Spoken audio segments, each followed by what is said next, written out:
Man, let's get it, y'all. It's another day, another opportunity, man. You already know. Let's make it count. Let's make it happen. Let's make your presence felt out here today, man. Let's have a positive impact on somebody's day today.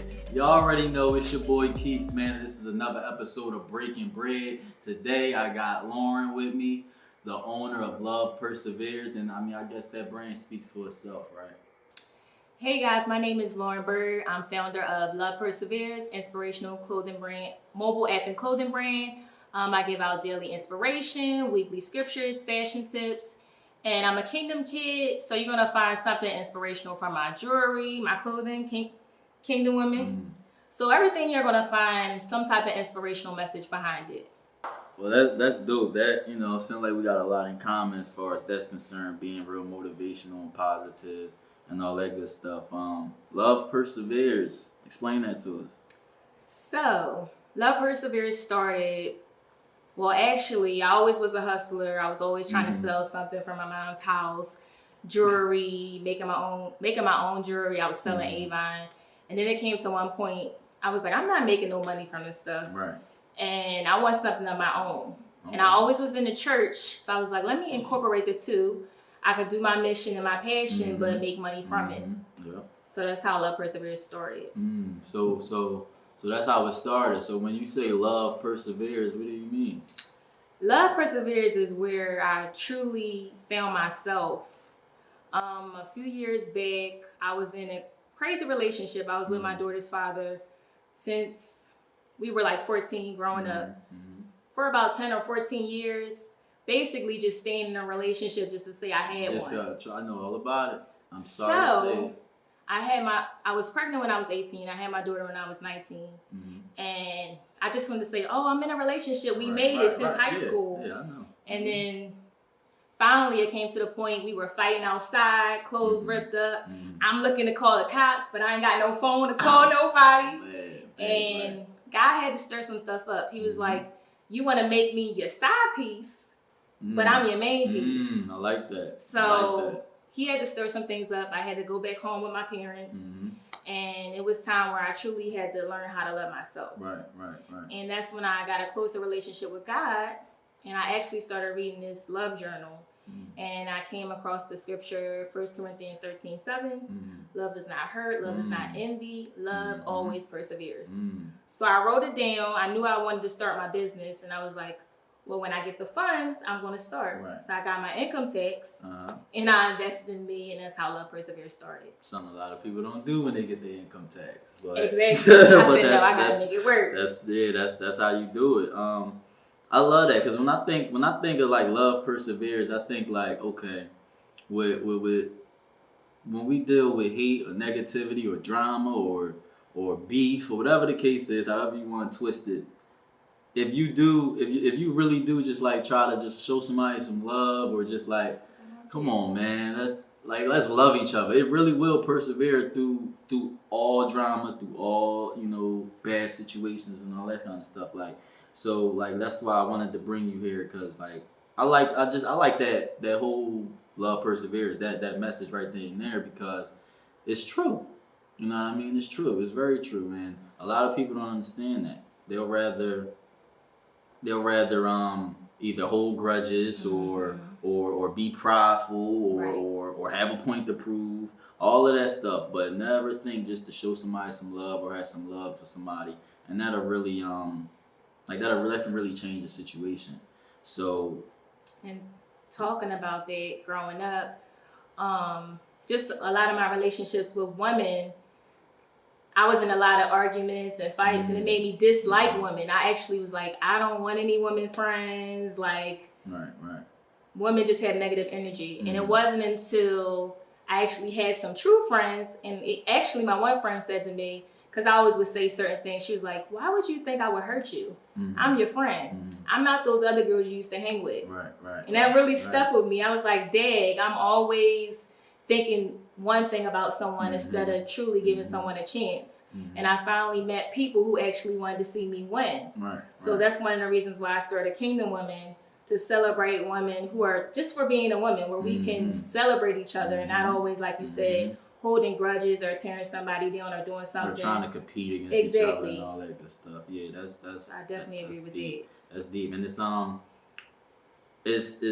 funny that you say like and talk about the fact of being in a relationship just to say you did it, or just to say like we still together or we here, because I've been through that, so I know all about that. So that's shocking that you say that, because then being on the topic of love is like there's a difference between being in love and loving somebody. Right. You know what I'm saying? And it's people out here that are in relationships that are not really loving themselves or not really in love with the person that they with, but they love that person, they have love for that person, right? And so they stick in the relationship whether happy or not, and that's not healthy. That's not healthy, not at all. So what made you like really say like, all right, you know what, I'm walking away from this situation? Because I know it was hard for me, because I was in a 7-year relationship.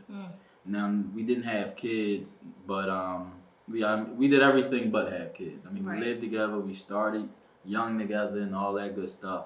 And so, I like just tried to keep holding on because of the time we put in. You know right. what I mean? Not fully being happy and not fully being committed and doing what I had to do in the relationship. It wasn't healthy for me or for her. Right. You know what I mean? So like, what would you say in that aspect of somebody that's like in unhealthy relationships, whether, because it's two sides to the coin. You can either be the one who is just in it, you know what I mean? Because it's like, I love this person, I don't want to hurt it.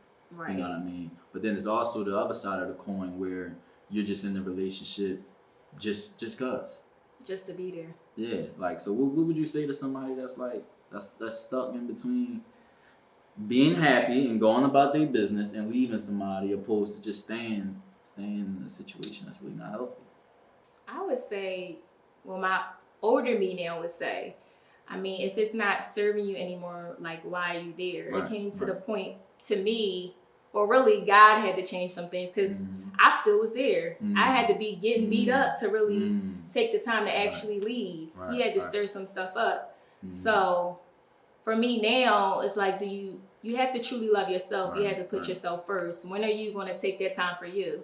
You're so busy as a mother, pouring into everybody else, being a mother, being a sister, being an employee. Right. You can't pour into anybody else if you can't pour into yourself. So if you're feeling empty, then that's not a good place for you. Right. And it doesn't mean, like you said, the person is a bad person. Y'all just may not be good together. Especially if you grew up together. Right, you never really had that chance to just grow up and be yourself. Yeah, that's a major key. Is when you meet somebody so young and y'all stuck together, you could kind of stunt each other's growth. Right. And you even miss on time just learning yourself and learning what makes you happy and learning what you like and all that good stuff. Right. So that's crazy that you say that. And it's tough because like you said, being like dealing with abuse and stuff like that, there's women out here who still deal with that, whether it's physical or verbal or emotional or mental. Like it's females still out here that deal with that, and I'm like, I have a very sensitive spot for that, because my mom and dad are still together to this day, and I watch how a man treats a woman. Right. You know what I mean? And my mom can be off the hook sometimes. You know what I'm saying? Women, y'all could be off the hook, but never has he stepped that line and done anything like physically to harm her, mentally to harm her, emotionally to harm her. It's like sometimes she can even be a bully in a sense, because he's so like, he's so just not going to, feed into it or do anything. So like I kind of have a sensitive spot for that, because I know how things are supposed to be done. Now, one thing that bothers me, or just like I'm not sure what part of it bothers me, but when women are dealing with that, I guess it's like hard to just run away from it or escape it. But is that like a fear or something of being alone, or is it the fear of the actual person? I think for me, it was the fear of, like, I failed. you know, because you have like a child together, and me growing up, like you said, my mother and father lived together. They're still together. So I wanted that. You're used to that. Right. I'm like, I want to have the same thing my parents had. I want to make that example. And now I'm going to be like the single mom. That's the thing that I was thinking in my head. I'm going to be by myself. I got to do everything by myself. So I think that's the fear. Now, it's funny you say that because there's people out here who have that mindset. And it's like, because you have kids with somebody doesn't always mean that, you know, that y'all have to stay together or that y'all want to be together forever. Because, you know, it's just, but see, like me and you coming from the households that we come from, that's what we saw. Right. So it's like, that's what I want, that's what I need. But I guess it's like everybody's different, man. And honestly, in our day and age, it's not like that. It's not like that. It's very hard to keep in relationships for that long period of time because of the distractions. If you ask me, like I feel like it's a lot of distractions now. Opposed to the social media is one thing, but then the everybody's competing with each other is another thing, and it's taken away from people actually accepting each other, being loyal to each other, and like it's just spending time with each other. Yeah, exactly. So it's unfortunate that today it's really not like that, and I think we kind of sold ourselves. I ain't gonna say a pipe dream, but it's like you're not gonna be your parents, and I'm not gonna be mine. Exactly. You know what I mean? And you gotta stop trying to create that. So you put a lot of pressure on the other person too, who might not even have came from that kind of household. So it's like it's a to each his own kind of thing, but it's a tough situation. So like having your own business, having your own brand, I know it's tough. Me, I be trying to do everything. I play a lot of positions in what I do, but how like. What's keeping you going though? What's keeping you going with it? Because I've been watching you for a while. You know what I mean? I even reached out to you before. I forgot what it was about. I think it might have been about some drop shipment stuff or something like that. I reached out to you. You sent me some YouTube. Like yeah. You sent me something that was helpful, and so I appreciate that. But like what's keeping you going though? You know what I mean? A lot of people give up when they with their businesses and their brands if it's not getting to a certain point. Like what's keeping you going? I feel like it's my passion. Like, honestly, like that's my ministry, talking about God, like that's what I love to do.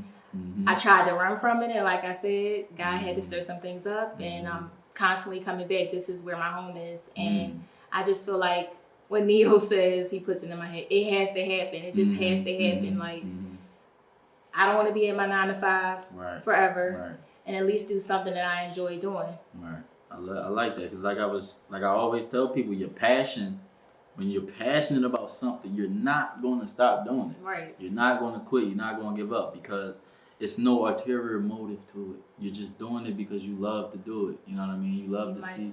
You might have your moments or whatever. Oh, for sure. But it's that passion in you that makes you keep going. Yeah. So that's what keeps me going. Absolutely. That's natural. I mean, and believe me, people, I gotta lift myself up sometimes and make sure I'm continuously pushing and staying consistent and doing what I have to do each and every day, because the minute, like, I feel like now obligated almost to put content out there for people. Almost like I feel like if I don't post something, then somebody, whether it's one person or 1,015, I think they sitting back like, Dad, where Keith at? Keith ain't posting nothing all day. You know what I'm saying? Like, so now, like, I feel obligated to do it, and it's like a good feeling. Like, I feel like I gotta get to work. I gotta make this video. I gotta shoot my show. I gotta do this. I gotta do that. And it's all because I love the vision that I have, and it's all for like, it's all for good. It's all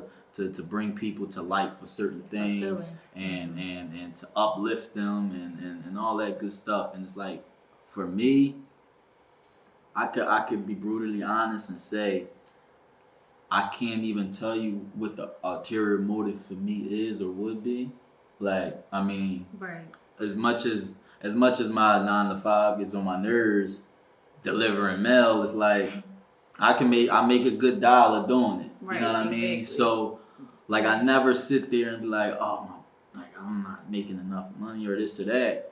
So with my business, it's like wherever it takes, whatever the brand and the message takes me, is I'm all for it. But I already know and I've seen that people have been affected by it. People have reached out to me. People have asked me certain things. People have wanted my advice and all that good stuff. So it's like when you're passionate about something and it's no ulterior motive, it's not going to stop you. It's not going to stop you at all. And I'm glad that you said that. For my mobile app, somebody actually reached out to me because they were having problems with getting their daily notifications. She was like, I love your inspiration. I've been getting it every day. It's something wrong with the app. So I fixed it and everything like that. But like you said, if I don't post, like that's scary to me because people wake up to that and they tell me like your post came just at the right time. So something like that makes me feel good to know that what I'm doing is helping others. So. Right, absolutely. And that obligation now. It's like, it's crazy because it's real. You know what I mean? I sit there and I'll be like, hey, what time is it? It's 2:00 in the afternoon. I ain't do my video yet. Let me hurry up and do it before they be looking for me or they be like, what took you so long and stuff like that. So it's the obligation you feel to the people now. Exactly. You know what I mean? And that I feel like that also comes from God too, though. You know what I mean? Having that in your heart. You know, wanting to help others and uplift others and make other people feel good. I've always been that type of person. Like, I don't know. I even sometimes used to think about it as a bad thing in the sense that I used to feel good when I could do something for somebody else. Like, and it's like... serving. Yeah. But I used to think about it as a bad thing. Like, why? Like, okay, why do I gotta feel good because I did something for somebody? Like, you know what I'm saying? It's like the same thing with when people do things for somebody and they expect something in return and stuff like that. It's like, it's like, okay, I did this for that person. Yeah, now I feel good. Like, is that good or bad? I just was talking about that today. Like, people need to, it's okay to serve. You don't always have to get something in return. Right, no. You can go to an event and support someone just because you like that person and you want to show that you want to be there to support them, or you just may like what they're doing. Right, you know what I'm saying? Right. People just sometimes go places just to be seen, just to get in where they fit in. No, I actually like what you're doing, and I'm here to support you. And if I can help you in any way, I'm here. Right, absolutely. And it's funny you say that because one thing that I've like realized in you know being in you know up and coming entrepreneur, I'll say. Is it's like you have to kind of find who's genuine and who's not. You have to find who has that ulterior motive and who doesn't. Everybody's different. Everybody gets in the business to make money. Sure, absolutely. But for me, it's like it's certain things that I want to do for people now that other people charge them to do. You know what I mean? Now, it's like I don't necessarily knock what people do. I just probably would do it different or stuff like that because, like, for instance, if I'm a successful clothing brand owner or t-shirt owner maker or whatever the case is, I have a very like soft spot in my heart where I don't have no problem with just giving information to people. You understand what I'm saying? Like I can really like, yeah, this is what I did. This is how I did it. You know what I mean? Now it's one thing to all right. Now this person asked me, and I gotta tell you. And this person asked me, and I gotta tell you. This person asked me, and I gotta tell you. Right now it's like, all right, now somebody gotta pay me. But for me, it's like I will create. If it was like if I had that, you know, that knowledge on certain things right now, I would just put together videos and stuff like that and just give it out to people because I feel like self-education is the most important thing in trying to be successful in anything you do. You have to self-educate yourself on what you're trying to do. You know what I mean? Because you could pay somebody to teach you something, but that method might not work for you. That is very true. You know what I'm saying? Like it might not work for you, and it's not guaranteed that it's gonna work. So I would rather people like, you know what? Go watch this, go listen to this, go read this, and see how it applies to you. You know what I mean? Because you might pay me for something. I just gave you a boatload of information that you can't even use. Right. But you didn't spend money to get the information. So that's something that I really want to be able to change, if that makes any sense. Like it's a part of, like, when I say I want to change the game or change the way people look at entrepreneurs, I really have that vision in the sense that it's certain things that we should just be breaking off to each other. Like, this is why this is breaking bread. You know what I mean? I agree with that. Me personally, I always try to help people and give them the right direction. The only thing I don't like is if you ask me for information, I give it to you. You ask me, and I give it to you. And then you still don't do nothing with it. And then I had, because I guess people go on my website and see, and they like my website, and they'll say, can you help me with my Shopify? A lot of people ask me the same question, which I don't mind helping. But then if I give it to you, you don't do nothing. Now we got a problem. Because I wasted my time giving it to you. And then I even had a person say, well, can you come to me and show me? Now I feel like you need to pay me. Because if I gave you all the information and you're not using it, now you're wasting my time. Absolutely. When it's easy and I'm willing to help you, but you don't even want me to help you. You want me to do it for you. That's it. That's it. That's it. You do have those people out here that want that. And that's why I just say, that's why I'm like, I'll put something out there, and what you do with it is up to you. You know what I mean? Like, it's up to you what you do with it and how you work it. But I couldn't even, like, for instance, even selling like clothing right now. I couldn't even sell a piece of clothing to somebody that I know, like, it wasn't always right, or they gonna have some problem with it down the line. Like, you know what I'm saying? Supposed to just take, like, I'm not one to just take from someone. Just to take it. No, just to take it. You know what I'm saying? Not knowing in my head, like, man, this ain't right. This ain't gonna be able to do nothing with it anyway. You know what I mean? But I'm, you know, so I'm kind of different with that. Like, I've always been like that, man. I've always been like that. I feel like we all, like, we have to share sometimes. Because we all started from somewhere. Exactly. And it's like I said, the competition. It's like, I know I'm not going to tell you that, because then you might turn out better than me. It's like, you know what I mean? So it's crazy. Competition is another thing that's just stopping people from wanting to really help and share things with each other. And we all trying to build together, man, and you know, just get on the same playing field with each other. And it's not, and like you said, you do have those people, though, who want the handouts, who want people to do things for them and all that kind of stuff. But just as quick as you peep that, you know, it's easy to see those people. For real. To me, it's easy, because like you said, you asking this, you asking that, and then you want me to, like, come on, I done already caught on to your scheme and your game. So it's you know, it's, once again, to each his own. Everybody's different. I can't do it, and I won't do it. And that's why I'll continuously build this platform and continuously bring people like you on here to give game, to give gems to people that, when they watch it, they take heed to it and do what they want. You know what I mean? Right. So that's my thing with that. But Lauren, I truly appreciate you coming. You know, come break bread with me, break bread with the people, give them something to think about. Once again, man, love perseveres. I love that, and it's true. And people need to really understand that and listen to that. And say that to themselves a couple times. You know what I mean? When you get mad or get upset at somebody, just say to yourself, man, love perseveres. Perseverance, love perseverance. Goes hand in hand. So I want to appreciate you for coming. Let them know, you know, where they can follow you. You got any final words for them? You can find me on Instagram, Love Perseveres _LP, Facebook, Love Perseveres, and Twitter, Love Perseveres LP. What about the app? Where can you find it? Oh, on the app, it's just Love Perseveres. It's iTunes, Google App Stores. You can find it everywhere. Really appreciate it. Once again, man, it's been another episode of Breaking Bread. I want to thank my guest, Lauren, for coming and breaking bread with us, man. Y'all already know what it is. Okay.